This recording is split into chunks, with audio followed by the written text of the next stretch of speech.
Barisha Haque sandwich by তনিকে বলেন, আরেকটা কথা অবশ্যই বলতে চাই যে, বা যার কথা আপনারা শুনে এত আনন্দিত হচ্ছেন, তার নিজের কয়েকদিন আগে নকল পণ্য বিক্রির অভিযোগে শোরুম বন্ধ ছিল এবং যোগাযোগ মাধ্যমে রং ফর্সাকারী ক্রিম নিয়ে এত আন্দোলন করেছেন।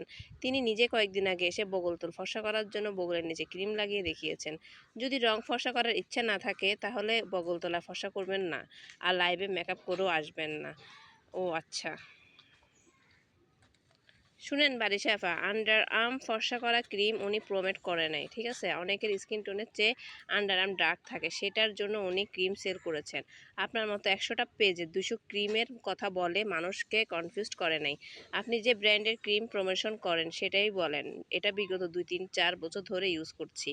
একটা মুখে একসাথে কয়শো কোম্পানির ক্রিম মাখেন, এটার উত্তরটা দিয়ে যাবেন। একবার দিয়ে যাবেন। প্রত্যেকটা ক্রিমে যখন প্রমোশন করেন বলেন আপনি 2-3 বছর ইউজ করতেছেন।